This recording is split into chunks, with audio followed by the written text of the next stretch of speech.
కేంద్ర విద్యాశాఖ మంత్రి ధర్మేంద్ర ప్రధాన్ రాజీనామా చేయాలని బీఆర్ఎస్ రాష్ట్ర నాయకులు నగేష్ ముద్రాజ్ డిమాండ్ చేశారు. మాజీ మంత్రి వర్కింగ్ ప్రెసిడెంట్ కేటీ రామారావు 50వ జన్మదిన సందర్భంగా నల్లకుంట ఫీవర్ హాస్పిటల్లో నగేష్ ముద్రాజ్ రోగులకు పండ్ల పంపిణీ కార్యక్రమం చేపట్టారు. ఈ సందర్భంగా నగేష్ ముద్రాజ్ మాట్లాడుతూ ప్రధానమంత్రి నరేంద్ర మోదీ ఒక వ్యక్తిని రక్షించడం కోసం పాకులాడుతున్నారని విమర్శించారు. కేంద్ర విద్యాశాఖ మంత్రి ధర్మేంద్ర ప్రధాన్ కాదని చోరేంద్ర ప్రసాద్, జూటేంద్ర ప్రధాన్ అని సంబోధించారు. నీట్ పేపర్ లీకేజీ కారణంగా 15 మంది విద్యార్థులు ఆత్మహత్యలు చేసుకున్నారని, కోట్ల మంది విద్యార్థుల జీవితాలతో కేంద్ర ప్రభుత్వం చెలగాటమాడుతుందన్నారు. చేతగాని మంత్రి ధర్మేంద్ర ప్రధాన్ తక్షణమే రాజీనామా చేయాలని డిమాండ్ చేశారు. ఈ కార్యక్రమంలో బీఆర్ఎస్ సీనియర్ నాయకులు నగేష్ ముద్రాజ్, జల్లా భిక్షపతి తదితరులు పాల్గొన్నారు.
ఈరోజు బీఆర్ఎస్ వర్కింగ్ ప్రెసిడెంట్ కేటీఆర్ గారి 50వ జన్మదినాన్ని పురస్కరించుకొని ముఖ్యమైన విషయం ఏంటంటే ఈరోజు కేటీఆర్ గారి జన్మదినం జరుపుకోవట్లేదు.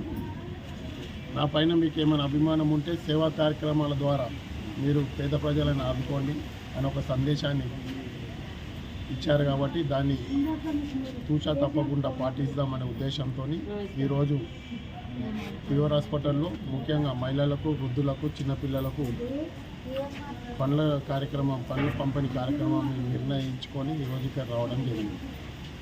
ముఖ్యంగా ఈరోజు కేటీఆర్ గారు జన్మదినం జరుపుకోవడానికి ముఖ్య కారణం ఏంటంటే ఢిల్లీలో గత 25 రోజుల నుంచి విద్యార్థులు ఏ విధంగా అవస్థలు పడుతున్నారో వాళ్ళపైన అక్కడ కేంద్ర ప్రభుత్వం, మోడీ ప్రభుత్వం ఏ విధంగా దమనకాండ జరిపి లాఠీచార్జ్ ద్వారా అణచివేయాలని చూస్తుందో దానికి చెల్లించి ఈరోజు కేటీఆర్ గారి జన్మదినాన్ని జరుపుకోవద్దనే ఉద్దేశంతో ధర్నా చౌక్లో విద్యార్థులతో సహా దీక్షలో పాల్గొని ఇక్కడికి వచ్చి పండ్ల పంపిణీ కార్యక్రమంలో పాల్గొన్నాం. ముఖ్యంగా ఏదైతే మోడీ ప్రభుత్వము ఒక్క వ్యక్తిని కాపాడడానికి కొన్ని వేలు లక్షల మంది విద్యార్థుల ఉసురు పోసుకుంటుంది, అది మంచిది కాదు, దేశానికి కూడా మంచిది కాదు. ఒక ధర్మేంద్ర ప్రధాన్, అసలు ఆ పేరు ఉచ్చరించడానికే మేము సిగ్గుపడుతున్నాం. అదే అధర్మేంద్ర ప్రధాన్, చోరేంద్ర ప్రధాన్, జూటేంద్ర ప్రధాన్ అని పేరు పెట్టుకుంటే బాగుంటుంది. ఎందుకు ఈ మాట చెప్తున్నానంటే అతని హయాంలోనే 2021, 24, 26 ఒక వ్యక్తి ఒక్కసారి తప్పు చేస్తే చూడకుండా వదిలేస్తాం, ఏదో తప్పు జరిగింది కదా. అదే తప్పు పదే కొన్ని కోట్ల విద్యార్థుల జీవితాలపైన దాని ఎఫెక్ట్ పడుతుంది ఈరోజు కుటుంబాలపైన. ఈ నీట్ పేపర్ ఏదైతే లీక్ జరిగిందో దాంట్లో ధర్మేంద్ర ప్రధాన్ అవినీతి పరుడా, ఇంకా కరప్టెడా, నేను ఆ విషయాలు మాట్లాడా. కానీ ఒక్కటి మాత్రం కుండ బద్దలు కొట్టి ఈరోజు గంటా పదంగా చెప్తాం, అతను చేతగాని మంత్రి.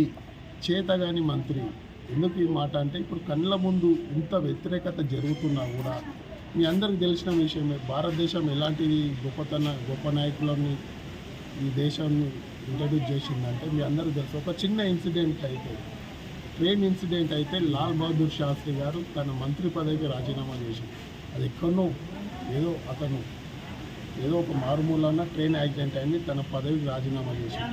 ఈరోజు నీట్ పేపర్ లీక్ అయి దాదాపు 17 మంది విద్యార్థులు సూసైడ్ చేసుకున్నారు. కొన్ని కోట్ల కుటుంబాలపైన అది ఎఫెక్ట్ పడింది. మతము, కులము, దేశము అని మాట్లాడే బీజేపీ నాయకులు ఎక్కడ పోయారు? దానిపైన మీరు ఎందుకు చర్చ పెడతలేరు? ఆ మంత్రిని మీరు ఎందుకు తప్పిస్తలేరు? ఒక్కరిని కాపాడనీకి మీరు ఇంతమందిని మీరు బలిదానం తీసుకుంటున్నారు. పిల్లలని చాలా పశువుల కంటే ఘోరంగా, వాళ్ళు ఏమైనా నక్సలెట్లా, వాళ్ళు ఏమైనా వేరే దేశం నుంచి వచ్చిన రోహింగ్ల కాదు కదా, వాళ్ళపైన ఇలాంటి దమనకాండ చేయడం దాన్ని తీవ్రంగా ఖండిస్తుంది. ముఖ్యంగా ఈరోజు తక్షణం నా డిమాండ్ ఒకటే అందరి ద్వారా, ధర్మేంద్ర ప్రధాన్ తక్షణం రాజీనామా చేయాలి కూడా. ఉద్యమం అనేది విద్యార్థుల చేతిలోకి వెళ్ళిపోయింది, దాన్ని ఎవడు ఆపలేడు. మీ అందరికీ తెలిసిన విషయం, మన పొరుగు దేశాలలో యువత చేతికి ఉద్యమం పోతే ఏ విధంగా పాలకులు పారిపోయారు పొలిమేరల వరకు మీరు అందరు సాక్ష్యం. పాకిస్తాన్ అయినా, బంగ్లాదేశ్ అయినా, ఇంకే దేశాలైనా కూడా యువత చేతిలో ఉద్యమం పోయింది కాబట్టి దాని దిక్కు లేదు. నేను అనుకుంటున్నా, సరే దీన్ని రాజకీయంగా మార్చుకోవడానికి కాంగ్రెస్ కూడా దాన్ని పావులాగా వాడుకుందామనే ఉద్యమంలో ఇన్ని రోజులు విద్యార్థులు రోడ్లపైన ఉంటే దీన్ని వాళ్ళకు రాజకీయాలుగా మార్చుకుందామనే ఉద్దేశంతో ఈరోజు కాంగ్రెస్ వాళ్ళు చేస్తున్నారు. వాళ్ళు ఇన్ని రోజులు వాళ్ళు ఎక్కడ పోయింది? 25 రోజుల నుంచి ఈ ఎయిట్ పేపర్ పైన ఇంతమంది చనిపోతుంటే, ఇంత ఉద్యమాలు జరుగుతుంటే కాంగ్రెస్ కూడా అంటిముట్టనట్టున్నది. ఏది ఏమైనా తక్షణం రాజీనామా చేయాల్సిందే. మన ముఖ్యమైన విషయం ఏంటంటే, మన తెలంగాణ మంత్రి, కేంద్ర మంత్రి నీటి విషయంలో మేము చేసింది తప్పే, దానిపైన మీరు చర్చిద్దాం, మీరు పార్లమెంటుకు రండి. తప్పే అన్నప్పుడు ఆ మంత్రిని పెట్టుకొని పార్లమెంట్లో చర్చ అయింది కిషన్ రెడ్డి గారు. అసలు ఆ మాట నువ్వు ఎట్లా మాట్లాడుతున్నావు? అసలు 1600 కోట్లు ఏదైతే బొగ్గు కుంభకోణం జరిగిందో మీ దాని మీద చర్చ పెడితే చక్కగా ఉంటుంది. కళ్ళ ముందు కనిపిస్తుంది ఇంత ఘోరాతి ఘోరము. చందా చోరీ అయింది, నోట్ చోరీ అయిపోయింది, పెట్రోల్ చోరీ అయిపోయింది, ఎడ్యుకేషన్ చోరీ అయిపోయింది, కోయిలా చోరీ అయిపోయింది. మొత్తానికి బీజేపీ ప్రభుత్వం చోర్ ప్రభుత్వం అయిపోయింది. ప్రజలు గమనిస్తున్నారు. విద్యార్థులు రోడ్లపైకి వచ్చారు కాబట్టి ఇక ఇది ఉద్యమం కూడా చేదాటిపోయింది. మోడీ గారి ప్రభుత్వాన్ని ఎవరు కాపాడలేరు. మీరు మీ తప్పుని సరిదిద్దుకోవాలంటే ధర్మేంద్ర ప్రధాన్ రాజీనామా ఒక్కటే మార్గము. దాని తర్వాతనే అన్యాయంగా విద్యార్థులపైన దేశద్రోహమైన కేసులు పెడుతున్నారు. ఇది కూడా మంచిది కాదు. అసలు భారతదేశ చరిత్రలోనే ప్రతిపక్ష నాయకులు పోయి ప్రధాని ఇంటి ముందు ధర్నా చేసిందంటే ఏ విధంగా ఉందో ఒకసారి ఆలోచించండి.